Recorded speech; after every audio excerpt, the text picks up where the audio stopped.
उत्तर प्रदेश सरकार में कैबिनेट मंत्री आशीष पटेल जी हमारे साथ बातचीत के लिए मौजूद हैं। 2024 की तैयारियों को लेकर सभी राजनीतिक दल पूरी तरह से कोशिश कर रहे हैं, प्रयास कर रहे हैं और तैयारियां कर रहे हैं। बात करते हैं सर, आपके दल की क्या तैयारी है 2024 के चुनाव को लेकर? देखिए, हमारी पार्टी लगातार संगठनात्मक कार्य कर रही है। कल हमारी आदरणीय राष्ट्रीय अध्यक्ष जी ने संत कबीर नगर में कार्यकर्ता समागम किया है और आज उन्होंने गोरखपुर मंडल के सभी जिला स्तरीय पदाधिकारी विधानसभा अध्यक्षों के साथ बैठक कर रही। उसके पहले देवरिया और कुशीनगर और आजमगढ़ ज़िले में जाकर के मैंने भी संगठनात्मक बैठक की है। लगातार हमारा काम चल रहा है और 2 जुलाई को पार्टी के संस्थापक एसआईआई डॉक्टर सोनेलाल पटेल साहब की जयंती जनपद लखनऊ में मनाई जाएगी और हमारी पार्टी लगातार हर वर्ष साल के 365 दिन 24 घंटे अपने संगठनात्मक कार्य को करती रहती। इसलिए हमारे लिए कोई अलग से चीज़ मैं आपको बताऊं ये मुझे समीचीन नहीं प्रतीत होता।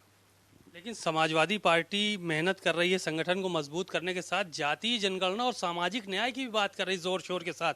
रथ चल रहा है उनका कि सामाजिक न्याय नहीं मिल पा रहा है और जातीय जनगणना जरूरी है। आप लोग क्या उनसे सहमत हैं? देखिए, हमारी पार्टी तो हमारे संस्थापक आदरणीय डॉक्टर सोनेलाल पटेल साहब ने जब से पार्टी की स्थापना की तब से जातीय जनगणना की मांग करती रही है।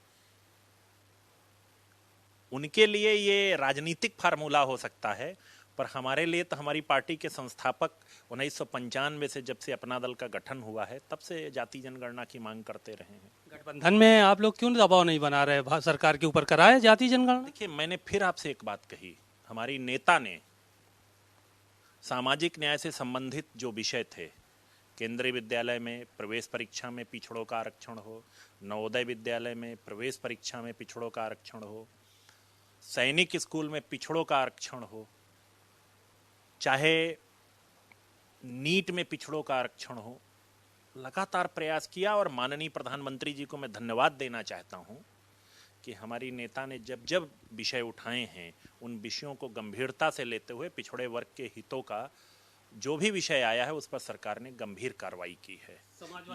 लेकिन मेरा एक सवाल आपके माध्यम से समाजवादी पार्टी के साथियों से है कि जब वो सत्ता में होते हैं तब उन्हें ये सब सामाजिक न्याय की चीजें याद क्यों नहीं आती हैं? मेरा तो एक आपके माध्यम से समाजवादी पार्टी के साथियों से एक सवाल है कि आदरणीय रक्षा मंत्री जी का सबसे पहले मैं उनका सम्मान करते हुए उन्हें नमन करता हूं।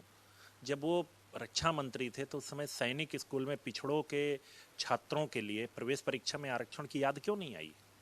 इसके अलावा जब समाजवादी पार्टी लगातार 4 बार सत्ता में रही है तो एक कागज जो सरकार ने कभी अपने अंतर्गत चलाया हो जाति जनगणना के लिए, वो कागज सामने ला करके रख दें तो उन्हें ये जाति जनगणना की मांग करने का नैतिक अधिकार है। ये तो उनके लिए राजनीतिक फार्मूला है, लेकिन जनता सब समझती है। नहीं, लेकिन जिस तरह से नैमिषारण्य से शुरुआत की है इन लोगों ने, उन्होंने रामगोपाल यादव ने कहा कि असुरों का संहार भी इसी धरती से हुआ था।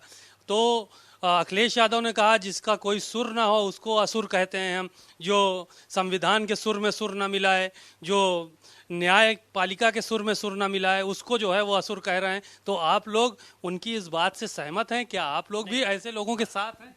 नहीं, मैं तो एक सवाल पूछूंगा। 2 प्रकार के लोग होते हैं, एक जो सिर्फ बोलते हैं और एक जो मौका पाते हैं तो उसको कर डालते हैं। तो हमारी नेता ने हमेशा सामाजिक न्याय का जो विषय हो मैंने आपके सामने रख दिए हैं।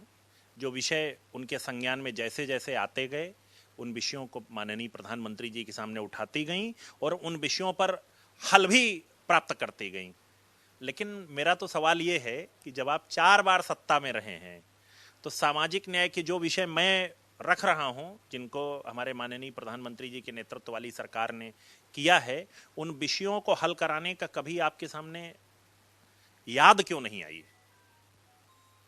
नहीं, तो क्या आप लोग संविधान के सुर में सुर नहीं मिला रहे हैं? हम ये जानना चाह रहे हैं। मेरा तो सिर्फ एक बात कहना है कि अपना दल बाबा साहब भीमराव अंबेडकर के बनाए हुए संवैधानिक ढांचे का सबसे बड़ा फॉलोअर है और उसी फॉलोअर के रूप में सामाजिक न्याय का कोई भी विषय जब भी जरूरत पड़ी तो हमारी पार्टी और हमारी नेता ने उठाया है और उसमें सफलता भी प्राप्त की है। मेरा सवाल उल्टा है। मेरा सवाल यह है कि 4 बार से जो लोग सत्ता में रहे हैं वो जब सत्ता के बाहर जाते हैं तो ही उन्हें सामाजिक न्याय की बात क्यों याद आती है, उस समय सामाजिक न्याय की बात क्यों नहीं याद रहती जब वो सत्ता में रहते हैं। बातचीत के लिए शुक्रिया।